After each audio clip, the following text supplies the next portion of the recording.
Alright, hi everyone, how's it going? And welcome to another video. Now, I want to do a video today on something I've been thinking about for some time. And what I've been thinking about is how a lot of movies just aren't that good anymore. You know, they're just not. And I want to talk about why I think this is. You know, why I think this is the case. Now, when it comes to movies, a lot of different people have different times in the history of filmmaking that they like the most, right? Some people like movies from the 30s the most. Some people like the movies of the 40s or the 50s.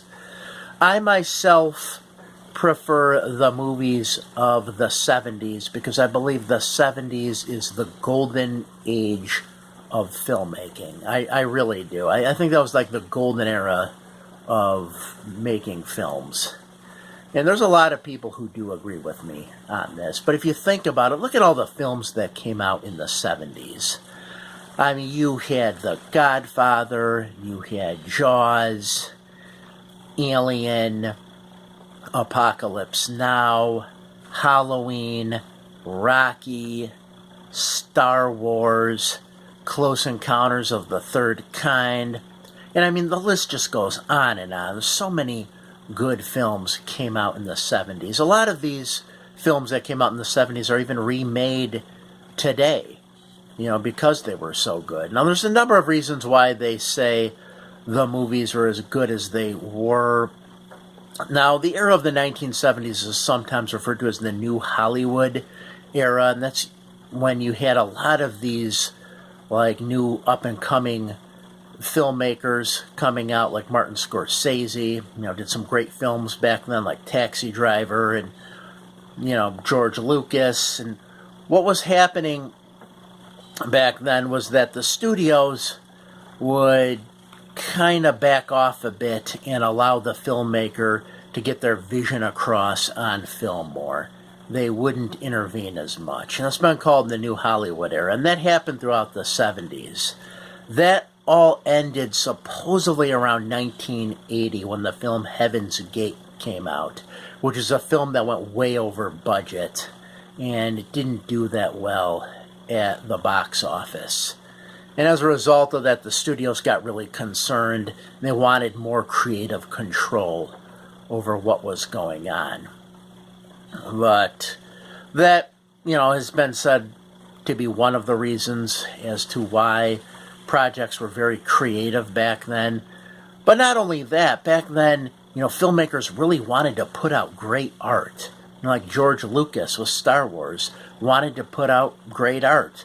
You know, he had seen Flash Gordon, and he knew about, you know, Dune, and he had read Joseph Campbell, and he wanted to put all of those ideas onto film.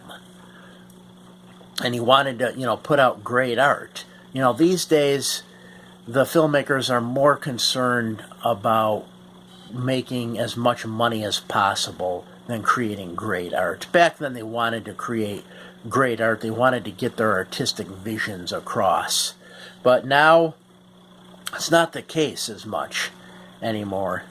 You know, they want to make as much money as possible.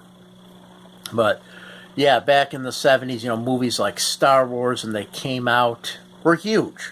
You know, people would talk about how many times they had seen Star Wars. Some people had seen it 5, some people had seen it 10 times, some people had seen it 15 times. You know, people were talking about that film for a long period of time because no one had seen anything like it before. You know, you also had movies like Rocky coming out. You know, the Rocky franchise is still around today. They still put out Rocky movies. Creed came out not too long ago. But, yeah, you know, you had movies like that. They had a lot of staying power. Movies today don't seem to have that kind of staying power. Take something like Twilight, for example. I mean, Twilight was huge a few years ago. It's nowhere today. It's really nothing. You know, but it was gigantic a few years ago. You know, these movies today seem to have no shelf life, as where in the 1970s, those movies seem to have like a timeless, eternal shelf life that today's movies simply don't seem to have. You know, I mean, all these, you know, different films. I mean, I think movies like The Matrix, for example, had a little bit of staying power. I mean, that was kind of around for a little bit, it seemed.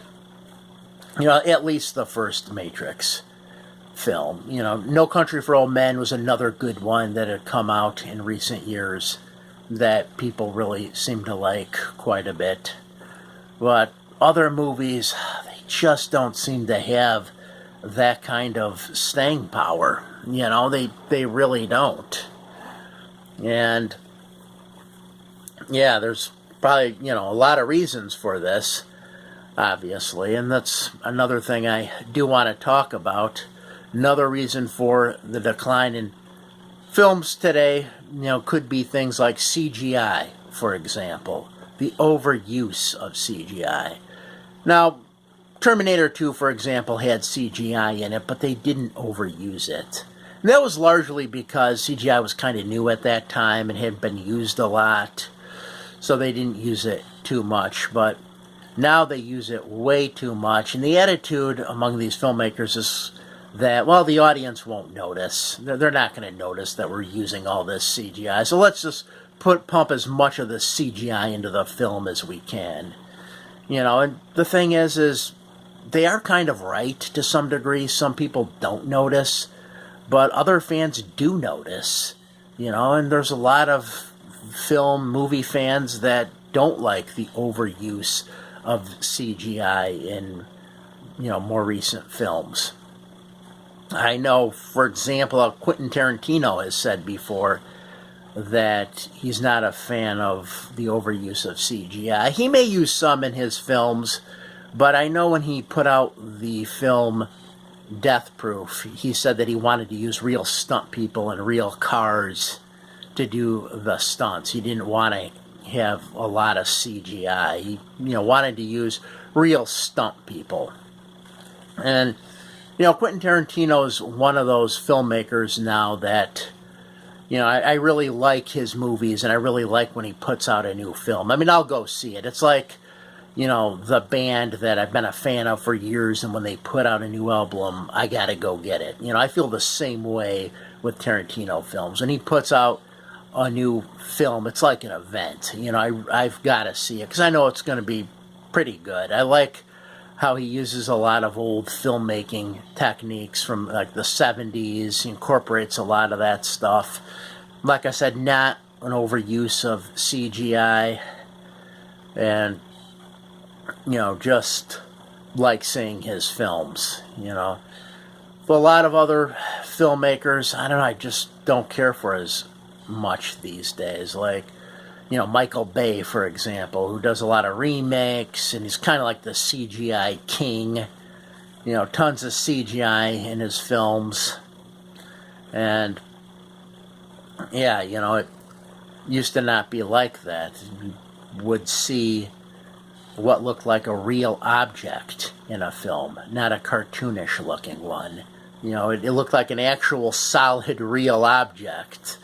And yeah, you don't see that as much anymore. And what makes things worse is a lot of these action scenes have now become CGIs, where that used to not be the case. You know, for example, like Bruce Lee, and he's, you know, another example I want to use because I'm a big fan of Enter the Dragon. That's another great film from the 1970s. But he always wanted to keep his action scenes real. He always wanted to make them look as real as possible. So he choreographed them really well. And he was also a very skilled martial artist on top of all that. And he wanted to make the fight scenes, like I said, look very realistic. Now after him, you know, they would use, you know, rope work later on, you know, for action scenes. You'd see some rope work. And when done right, some of that rope work could look good in action sequences. But not always. You know, not always. But yeah, sometimes they could pull it off and it'll look decent. But, you know, when they start doing action sequences, you know, with CGI, it just looks phony sometimes. You know, unless it's done really well. Some of the more recent CGI could be pretty good, but not always. Some of it still looks terrible. But, yeah, and another thing I do want to mention are action movies, because some people may know in the 1980s there were a lot of action movies coming out, and I liked a lot of those action movies. You know, the Schwarzenegger movies, the Bruce Willis, Chuck Norris, Sylvester Stallone, Van Damme, Steven Seagal. You know, all those movies that came out in the 80s. You know, some of them were good, not all of them. And after a while, people started to get sick of that because it started to get redundant. That usually happens when something is constantly done over and over again. And that's what happened with a lot of those films. But the action scenes in a lot of those movies were great. Really some great action sequences in those films. Now, another thing that you see in a lot of films, for example, like, some of the more recent action films, you'll see a lot of this like shaky cam stuff. You'll see a lot of this, when there's a fight going on. You'll see a lot of the camera will just shake, and then maybe the camera will pan to where like a gun falls, and then it'll go back on the characters again, and you see like a lot of this stuff. You really see a lot of that in more recent action sequences. And that's because, that was popularized by the film Saving Private Ryan, and then those Jason Bourne movies continued to popularize that kind of thing. All that like shaky cam stuff. But they overuse that, and some filmmakers do not know how to use it right. For example, in Saving Private Ryan and those Jason Bourne films, they knew how to use it the right way. With some of these filmmakers, it just doesn't look good. That shaky cam stuff. Unless you could pull it off well, and few people can. Those Jason Bourne films, it looks pretty good when Jason Bourne is doing his like Aikido-influenced moves. It does look decent, the fight scenes. But otherwise, a lot of this kind of stuff for a fight scene, I could probably do a fight scene like that with my phone, So, that's, with action movies, you do see a lot of that. Now, there haven't been a whole lot of horror films coming out lately. There were a lot that came out in the 70s. I don't recall too many recently. Now, the horror film is kind of an interesting thing, because if you're a filmmaker and you were just starting out, there's sort of like conventional wisdom that went around that if you're just starting out as a filmmaker, you might want to make as your first film a horror film. Some filmmakers got into making horror films who didn't really want to do that. That's what they became known for. Because it was believed that you could make a movie for cheap and have a massive return on that investment. That could happen. People had done that. For example, like the Texas Chainsaw Massacre, it didn't cost that much money to make, and it did well. The same thing with Halloween. At one point, Halloween was the most inexpensive movie to make, and it made the most money. Now, that record was broken a year later when Mad Max came out, and it launched the career of Mel Gibson. But, it was believed, like I said, that, if you made a horror film, you could possibly make your money back many times over. And this has been done. Not always, but you could. For example, the Blair Witch Project cost $60,000 to make, and it ended up making $248 million. Paranormal Activity cost $15,000 to make, and it ended up making $193 million. So if you're making a horror film, you can make it for cheap, and you can end up, really making your money back. People would do that. But right now, I know you don't see too many horror films coming out that I'm aware of. There are some. I haven't seen all of them. In the 70s, there were quite a few. There were some that were quite good. But just nowadays, a lot of things with films that, aren't really that good. Nowadays you have this, and you hear about this a lot, the oversaturation of the superhero film.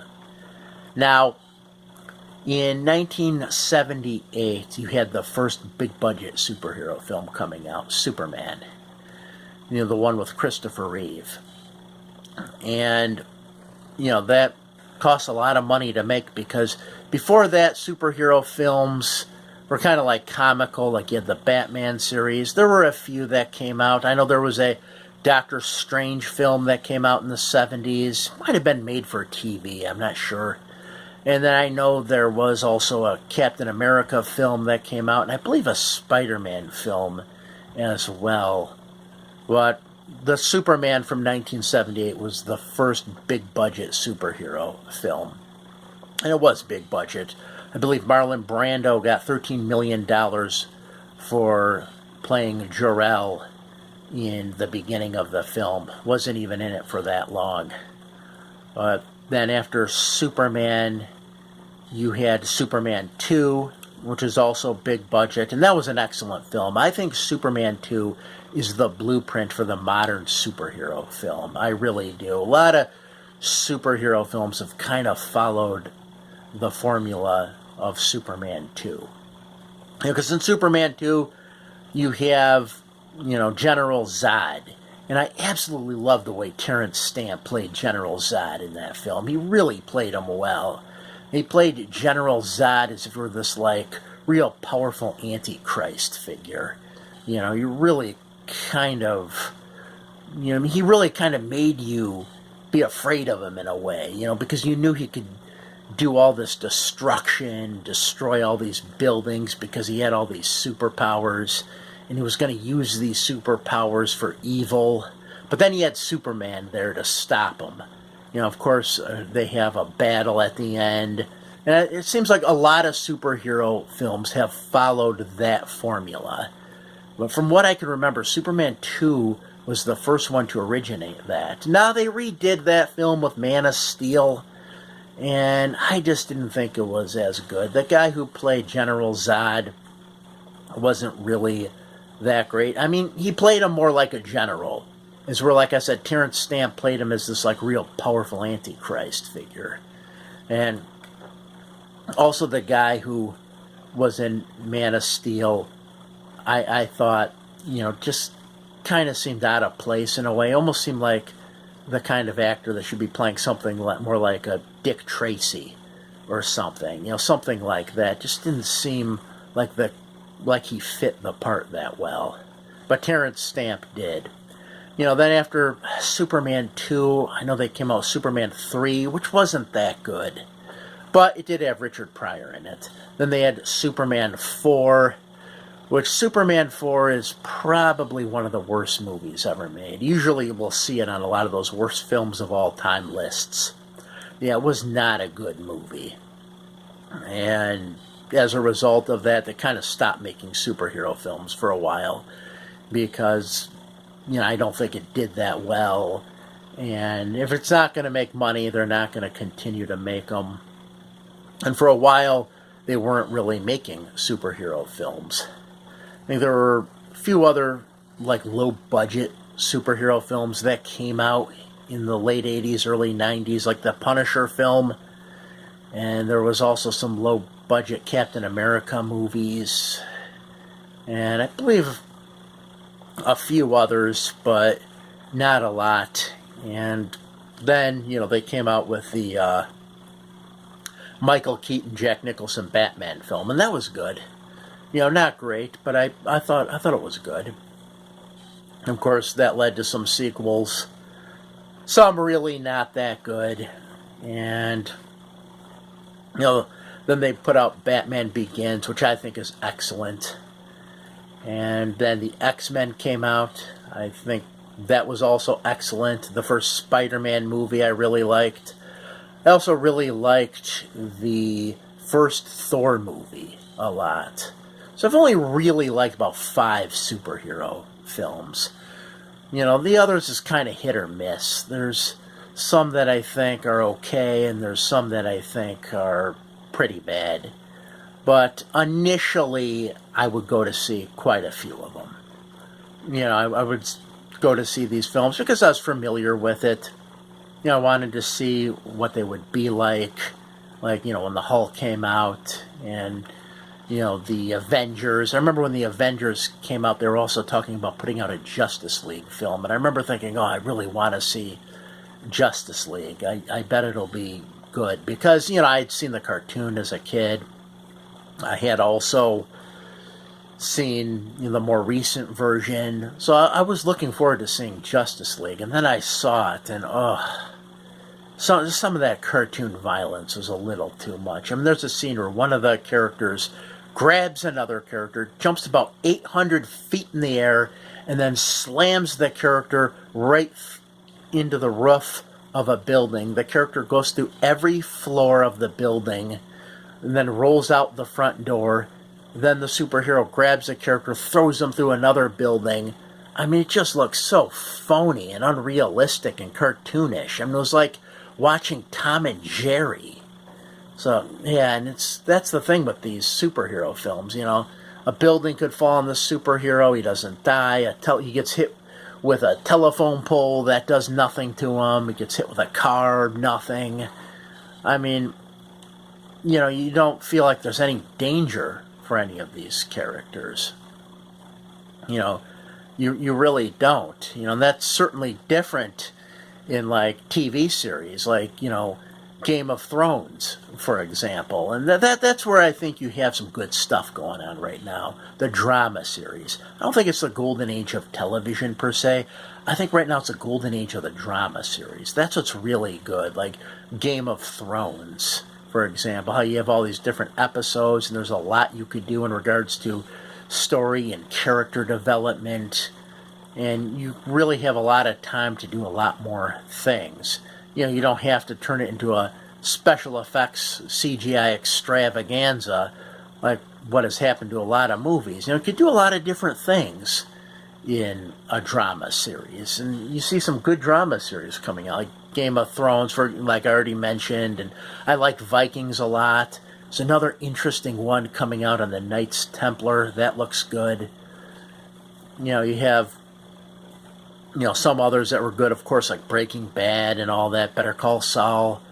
But, yeah, it's really the golden age of the drama series, I believe. Yeah, the other stuff, sitcoms, I'm not a big fan of the more recent sitcoms or the reality TV that much. But, yeah, but what you do have that's good, like I said, are the drama series now. But, yeah. So, yeah, that's pretty much, how I feel about this. A lot of things have happened. A lot of these movies just very cartoonish. Another example would be like Avatar. Now, Avatar, you heard a lot about Avatar when it came out. Very overhyped. And then you look at it, it's very cartoonish. I like some things about it. I like the floating rocks a lot. But that's only because I'm a Roger Dean fan. Roger Dean did all those cool-looking Yes album covers, and I'm a big fan of that artist. And I know he sued James Cameron because of, the floating rocks and all that. But however, the case was thrown out in court. But, yeah, I like the floating rocks, but other than that, it was very cartoonish. And the story had been done before quite a few times. It was basically Dances with Wolves. And also The Last Samurai, and probably a few more movies. I think Ferngully, The Last Rainforest would be another one. But, yeah, it had just been done before, that kind of a thing. And, it got a lot of hype. A lot of people saw it, and it made a ton of money. And I can remember other movies coming out, for example, like The Dark Crystal.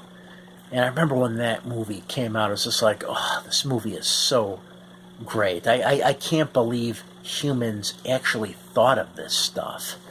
I've never seen a world like this before. It's just kind of out of this world and strange and unusual and interesting. They really spent a lot of time building the sets of that film. and the sets and the costumes and all that. And it seems to me that they don't really spend a lot of time on sets and costumes anymore.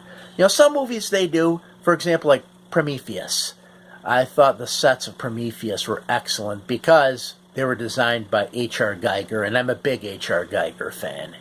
So I definitely appreciated the sets from Prometheus. But other movies, you can tell they don't really spend, too much time really on the sets as much. Another one where I did like the sets, it was kind of recent though, was the more recent, actually the first Thor film.